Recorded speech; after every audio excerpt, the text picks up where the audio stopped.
네, 이 시간 오늘 우리가 함께 나눌 하나님 말씀은 로마서 7장 1절부터 6절까지 기록되어 있는 본문의 말씀입니다. 지난 시간 우리는 거듭난 자들은 이제 하나님께서 명하신 성도의 삶, 그 교훈의 본을 억지로나 개인적인 유익을 위해서가 아닌 마음으로 순종하여 살아가는 자들이라는 사실을 함께 생각해 보았습니다. 거듭난 자들은 이제 사단의 권세 아래 살아가는 자들이 아닌 우리 주 예수 그리스도의 권세 아래 살아가는 사람들이기에 과거와 같이 아무렇지도 않게 죄를 지으며 살아갈 수는 없는 것이며, 물론 여기서의 죄라는 것이 모든 사람이 다 죄라고 여기는 일반적인 죄를 포함한 하나님 앞에서의 그 뜻에 반하고 온전하지 못한 순종까지 포함하는 넓은 의미에서의 죄라는 사실을 우리가 또한 명심해야지만 될 것입니다. 또한 과거와 같이 억지로나 개인의 유익을 위한 목적으로 하나님을 이용하며 살아갈 수도 없다라는 것입니다. 지난 시간에는 그 가운데 억지로가 아닌 자발적인 순종 가운데 초점을 맞추어 우리 각자의 신앙의 삶을 돌아보며 생각해보는 시간을 가졌습니다. 그리고 오늘은 거듭난 자들에게 주어진 율법에 대한 자유를 우리는 무엇을 위해 사용해야 하는 것인지를 함께 생각해 보기를 원합니다. 오늘 말씀에서 바울 사도는 먼저 유대인의 결혼 제도를 예를 들어서 율법과 우리 사이의 관계를 설명하고 우리의 변화된 신분과 모습을 설명하고 있습니다. 우리가 이미 잘 알고 있는 바와 같이 유대인을 비롯한 과거의 시대를 살았던 여자들은 결혼이라고 하는 수단을 통해서 남편에게 종속된 삶을 살았습니다. 결혼이라는 제도는 본래 하나님과 우리 사이의 관계를 예표하는 것이며, 그렇기에 결혼이라는 제도를 통해 아내가 남편에게 종속되는 것은 엄밀한 의미에서는 맞는 것이라고 할 수가 있겠지만, 인간의 오염된 본성으로 말미암아 그 남편과 아내 사이의 관계에서 하나님께서 우리를 대하심과 같이 사랑하고 섬기시고 돌보고 보호하시는 그 남편의 본래의 역할은 사라지고 오직 아내에게 일방적인 순종만을 요구하며 그저 다스리고 지배하려 하는 모습만 남아있게 되었음을 우리는 과거 시대의 보편적이고 일반적인 가정에서의 모습, 남편과 아내 사이의 관계의 모습을 통해 발견할 수가 있는 것입니다. 그리고 바울 사도는 결혼 제도 안에서의 그 일방적이고 종속된 관계 속에서 살아가야만 했던 아내의 입장을 우리에게 대입하여 율법과 우리의 관계를 설명하고 있는 것입니다. 앞서 말씀드렸던 것처럼 본래 결혼이라는 제도는 하나님과 우리 사이의 관계를 예표하는 것이지만, 우리는 바울 사도의 이와 같은 설명들을 통해서 하나님께서 우리의 영적 유익을 위해 제정하신 결혼이라는 제도가 우리의 오염된 본성으로 말미암아 오히려 사단과 우리 사이의 관계를 나타내 보여주는 수단이 되고 말았다라는 사실을 발견할 수가 있을 것입니다. 본래는 하나님께서 우리를 얼마나 아끼고 사랑하시는지, 얼마나 사랑의 마음으로 우리를 돌보고 입히고 먹이시며 보호하시며 우리와 함께 하시는지, 그 신실한 남편의 의무를 얼마나 충실히 감당하고 있으신지를,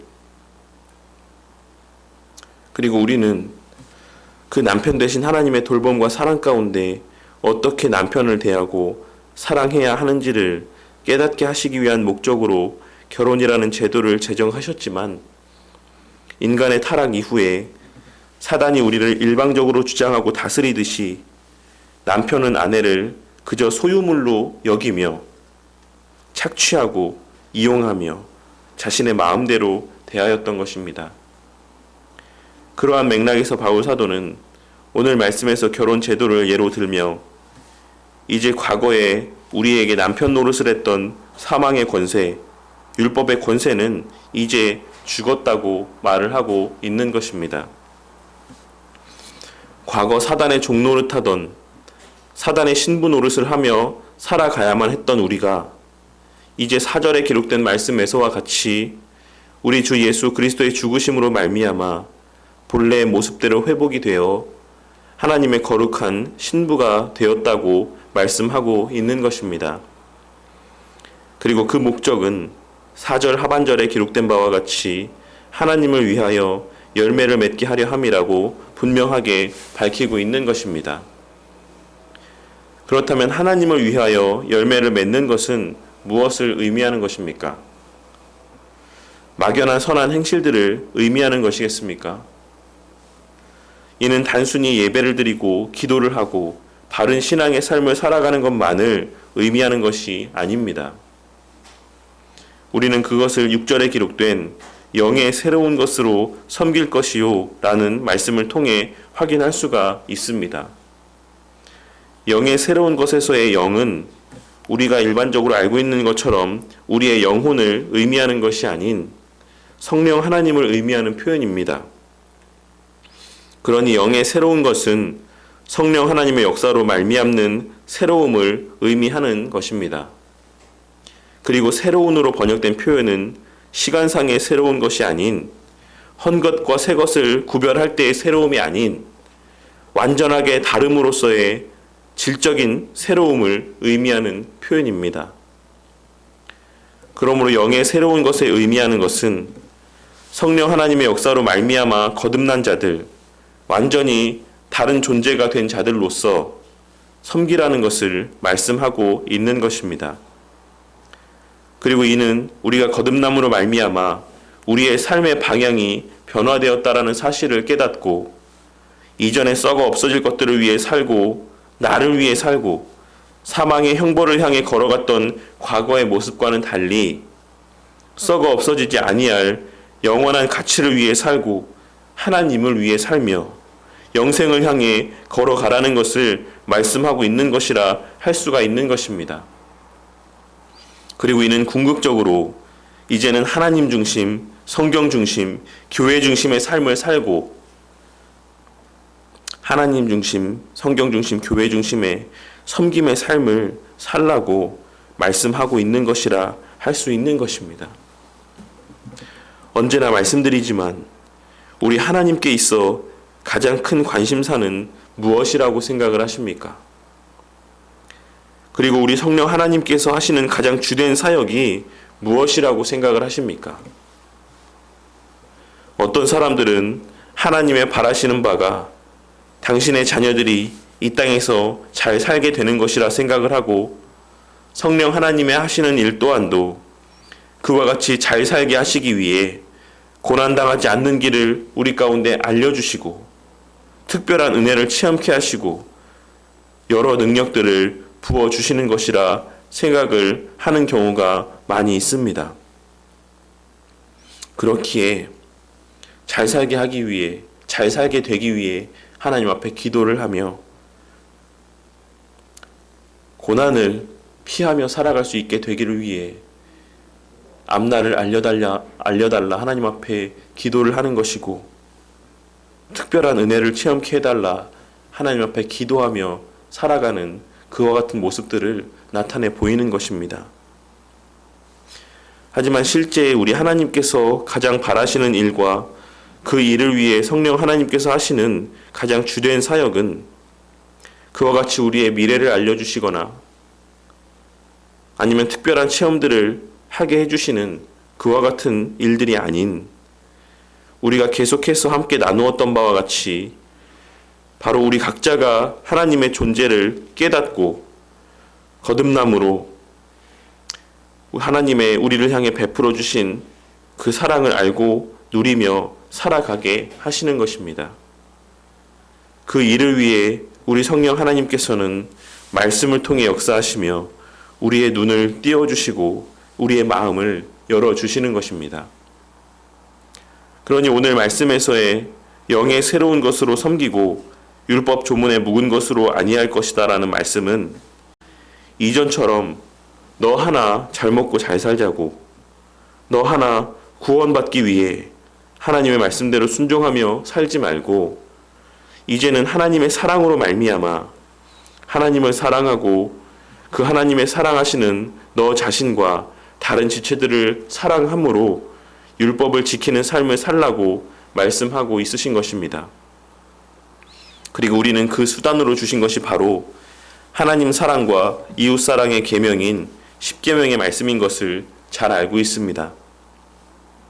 하나님의 계명을 지키되 하나님을 사랑하고 이웃을 사랑하는 마음으로 지키고 더 나아가 우리가 거듭났던 것처럼 우리를 통해 다른 이들이 주의 복음을 보고 듣게 되므로 거듭나게 되기를 위한 목적으로 계명의 말씀들 가운데 순종하는 삶을 살라고 말씀하고 있는 것입니다. 이전처럼 자신의 의를 내세우기 위해, 자신을 높이기 위해, 혹은 구원받기 위해, 하나님 앞에 혼나지 않기 위해 그렇게 율법을 드리는 과거의 나의 모습에 그 속성에 매여 하나님 말씀에 순종하는 삶을 살아가는 것이 아니라 하나님을 사랑함으로 계명의 말씀에 순종하는 삶을 살아가고 다른 이들을 사랑함으로 그 계명의 말씀들 가운데 순종하며 살아가는 그와 같은 삶을 살라 말씀하고 있는 것이다라는 사실입니다.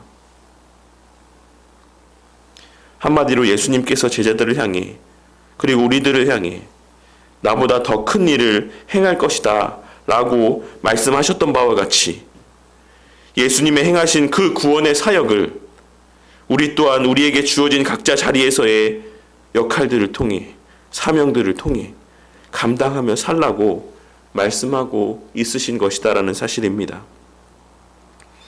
이제 우리는 하나님께 속한 자들로 하나님의 하시는 일들 가운데 합력하고 동역하는 자들이 되었고 그 뜻을 이루는 수단과 통로가 되었습니다. 우리는 이제 나 자신만을 위해 사는 자가 아니라 그리고 사단의 손에 붙들려 불화하게 만들고 나뉘어지게 만드는 그 일들 가운데 쓰여지는 자들이 아니라 하나님을 위해 이웃을 위해 사는 자들이며 하나님의 손에 붙들려 하나가 되게 하고 하나님의 택한 백성들을 불러 모으는 일들 가운데 하나님과 내 주변 사람들 사이에 깨어진 그 관계를 회복해 만드는 그 일들 가운데 쓰임받는 자들이 된 것입니다. 그리고 그것이 바로 나를 위하여 혹은 사단을 위하여 열매를 맺는 삶이 아닌 오늘 본문에서 말씀하고 있는 바와 같이 하나님을 위하여 열매 맺는 삶인 것입니다. 이 사실을 기억하고 오늘 하루도 나를 통해 하나님의 선하심과 영광이 조금이라도 내 주변 사람들과 내가 만나는 사람들에게 증거되어지기를 위해 하나님의 택한 백성들을 불러 모으는 일들 가운데 하나님과 내 주변에 거하는 이들 사이에 깨어진 관계가 회복되어지는 그 일들 위해